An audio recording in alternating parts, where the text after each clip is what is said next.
White House Press Secretary Sean Spicer insisting President Trump will take the lead on tax reform, but he doesn't seem to have history on his side when it comes to the White House successfully crafting major new legislation. Joining us now, Charlie Hurt, columnist for the Washington Times, Richard Fowler, radio talk show host, both Fox News contributors. Good to see you both. Charlie, I want to start with you because we were just talking to John Roberts a moment ago about this back and forth with the Freedom Caucus. So I understand that the president, his feelings are hurt. He's upset about the health care stall because of the Freedom Caucus. But doesn't he need these folks to help him on tax reform? Oh, absolutely. And I think it's actually sort of an unwise strategy for the president to go after the Freedom Caucus. The Freedom Caucus, you know, they opposed the Trump Care or Ryan Care bill on perfectly valid reasons, and I guarantee you not a single one of them will pay a price at home in the future in an election for having opposed it or been clear that they weren't going to support it.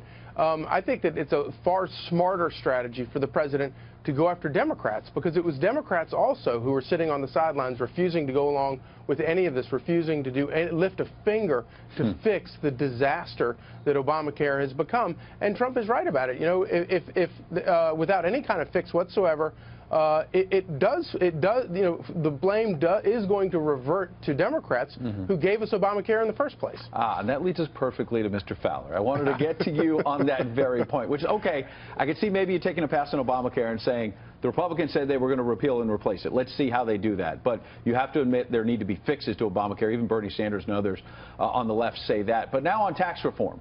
Nancy Pelosi is having a news conference live right now, and basically the first 5 minutes are just railing against the Republican leaders on the Hill, railing against President Trump. Is your party just going to sit on the sidelines and throw stones, Richard, or are you going to get in the fight here and actually cut taxes to help the American people?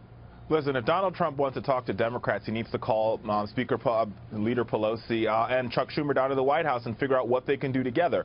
What you can't do is blame Democrats for these problems. If we remember correctly, for the last 6 years of the Obama administration, Republicans sat on their hands, including forcing the shutdown of the government. Donald Trump has the House, he has the Senate, and he has the White House. If he wants to get something done, he needs to work with Republicans to get it done. But what we saw from his tweet this morning is violating one of Ronald Reagan's fundamental rules. Republicans never attack Republicans. And with a wounded speaker, I think Paul Ryan is a sort of a wounded deer at this rate, Donald Trump's going to have some real problems getting a tax reform bill through his own caucus, minus the Democrats. Richard, I hear you that the Republicans have the keys to the entire place. You got the House, the Senate, and the White House. They do. But on the other hand, I also hear you saying, look, Republicans sat on their hands for 6 years, the last 6 years of the Obama administration. So you're admitting Democrats should sit on their hands now. You don't really want to move the country forward. No, that's not what I'm saying. I'm saying if Donald Trump is willing to reach out, stretch an olive branch out to Democrats and saying, I'm willing to work with you, i.e. the way Barack Obama did during Obamacare. Wait a minute, but there's things that we agree on. I think we actually agree on infrastructure reform or infrastructure spending. The problem, he's not going to have a problem with Democrats getting an infrastructure bill through. He's going to have a problem with the same caucus that he had a problem with health care, the Freedom Caucus, because any infrastructure bill, just along with any tax bill, both of those will explode the deficit to epic proportions, and Donald Trump doesn't know how he's going to pay for it. Charlie, how about that? Because we mentioned this piece by conservative Richard Lowry a few moments ago, and another point he made is that ultimately, whether it's a Democratic or Republican president, it's ideas that matter. And if you fail to bring those ideas to the table and articulate them effectively to the American people, you simply can't govern.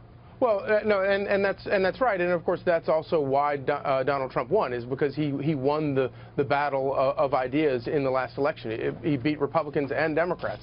But you know, this notion that somehow you know that Donald Trump, that Democrats aren't, you know, you can't be blamed for Obamacare.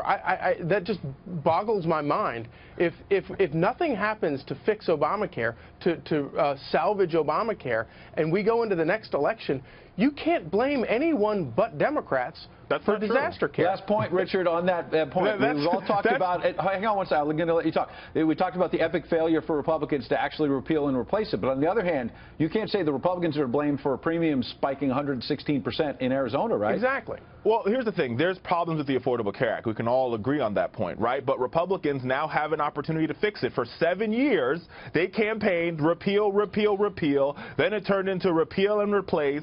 Now I think we're at someplace in repair, right? But either way, Republicans are in control. They hate this law so much. They had a chance to repeal it. They failed. Now I think it's about time that the wounded deer, Speaker of the House, Paul Ryan, reach across the aisle to Democrats and say, how do we repair this? And I think Pelosi will be open to that conversation. But your solution of the problem with Obamacare is we need more Obamacare. That's insane. We've tried it. We've done it. We gave you full control, and it turned into a We're going to wind up with a deer in the headlights, guys, if we don't cut it off right there. Good to see you, Rich and Charlie.